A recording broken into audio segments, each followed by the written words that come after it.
Hey Kelly, thanks for joining me today. Of course. Thanks for having me. Yeah, I'm so happy we can collab on all our mental health stuff in our blog that we did. Was it like 2 months ago? That's kind of crazy thinking it was that long ago, but I think it It was. was. Yeah.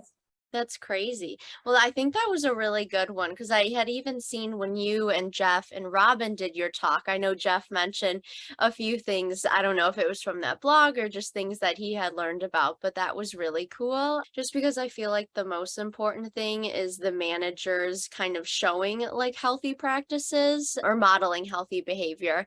So I thought that was really cool that he mentioned just things that employers can do to support mental health and especially with summer. I love the mental health days, unlimited PTO, all those things I think were really great.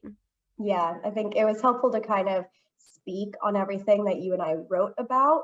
And one other thing that I wanted to bring in here is like how you and I are so, interested and passionate about the wellness space and particularly mental health. And I know you and I both have had degrees in sort of the wellness and psychology space. And I was a behavior coach for a while. So I never did anything clinical, but I've always been really passionate about this stuff and I want to share what I've learned with others. And I'm always looking to learn a little bit more. So it's been exciting to talk with you about everything. Yeah, I love my psychology degree, even though I don't practice or do anything with it. I think it's really great, even to work on yourself and be that listening board for others and be there and just kind of be conscious of mental illness and signs and symptoms, I think is really helpful. And just the more you know, the more helpful you can be for yourself and loved ones. So I think that's another important thing is in the workplace, especially working remote. We don't see people every day. So, sometimes maybe we'll have to put in a little more effort just to check on everyone and just to see how they're doing because you never really know what's going on in someone else's life just because you're not seeing them every day. So, something that we can do is just really take that extra step and make that more effort and just reach out to others, check in, see how they're doing. Maybe if you haven't heard from them, maybe if they hadn't shown up to meetings, or maybe they haven't been turning on their camera lately, just check in and see how they're doing. And you don't have to be a professional therapist. You can just check in and listen to them and just be there for them and even provide resources too. Yeah, absolutely. And I think that's an important part that you mentioned that you don't have to be a therapist, but if I could add to that, you shouldn't be a therapist if you're not. Don't tell them how to restructure their life and uproot everything because this is going to solve all your problems. But instead, just be someone that they can have a safe space with and just express themselves openly and be a listener if they want a listener. Even commenting on, gosh, that sounds really hard. Sometimes just hearing that and having a little bit of sympathy from somebody else is a little bit of relief, but also offering some tips about have you considered talking to somebody else about it and just be delicate around the whole topic. But your main focus should just be a supporter. You're not there to solve their problems. Yeah, definitely. And I think for the most part, when people are reaching out, they don't want anyone to solve their problems. They just want someone to hear them and listen to them and just be there for them. So that's something that your everyday person can be. You don't need to be a therapist. You just have to be there for them. And I love at Hire Well, everyone talks about mental health all the time. And we're able to talk with our managers about it. And it's just really great because you can just be yourself, and if something's going on you can just say, hey, like, I'm having a bad day and can we maybe move this meeting, or you can throw in things like that. And obviously you don't have to do that all the time, but you're open to share, and like you won't be judged or looked at differently or anything like that. You can just be yourself.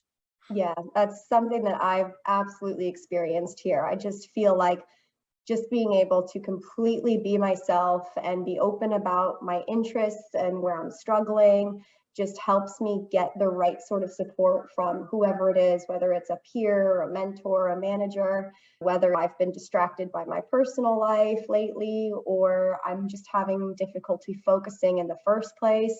Being able to speak openly about it, I think just gets you that much closer to being able to overcome it or manage it. And it's just so important to feel like you can be open like that in a workspace.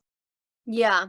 And I think another important thing, like an action item for anyone who watches this, could be before you start a meeting and jumping right into it, ask how everyone is doing. Even if it only takes a few minutes, like those are some few minutes you can give and kind of step away from whatever is on the agenda for that day and just ask how everyone's doing, ask about their weekend, just some simple questions, just because it is a lot to jump from meeting to meeting if you have back-to-back meetings. It's just nice to take a second, saying, "How are you?" Maybe go get some water, run to the restroom. Just remember to take care of yourself in a busy schedule that we all have and ask how others are doing and just be mindful that other people have other things going on in their lives other than whatever you're meeting for that day for that meeting. For sure.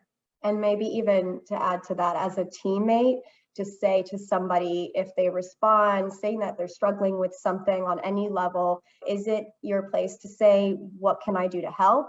Or you can put it in their corner and say, "What do you need?" And then that gets them kind of brainstorming about maybe what they can do, or maybe they haven't realized they do need to ask for help. And then you can kind of guide them from there, whether that's something you can help with or you know somebody else who can. Yeah, yeah, definitely. And one thing I saw, we were talking in our Be Well group last week, and just working remotely, sometimes you're not able to make those connections, and that can make you feel alone or kind of isolated at home. And one of our members of our Be Well group said that she has like a recurring weekly, like 30-minute kind of lunch chat with some team members, which I think was really awesome because you don't have to do any extra work to reach out to people. You have that on your calendar ready to go and connect, and you can just kind of vent or just kind of unload everything that's been going on. So I think that's also really awesome. Just having someone to talk to, maybe someone who's not going, maybe if it's with a friend or a partner, anything in your life, just having a separate set of ears that wasn't in the situation just to listen, and you don't have to give any advice or anything like that. You can just be there for them and listen. Yeah, I love that part. Yeah, I think I'll have to start doing that just because it's so, I feel like once you get in the week and everyone gets busy and their calendars all filled up, I think I'll have to have like recurring meetings just to catch up, which I think is really nice. Yeah, and I've also reached out to people who have sent an email or I've seen something posted on LinkedIn and I'm just thinking of them in any sense. I let them know. I say, "Oh, I was just thinking about you," or "I just saw that you posted this." And that's kind of an easy way to check into. And I know we're all busy, we're always busy, but put yourself out there. Say, "Do you want to have a coffee catch up?" And, if they're busy, then leave it in their corner, let them come back to you, or put something on the calendar maybe for a Friday. And that's something to look forward to for the end of the week.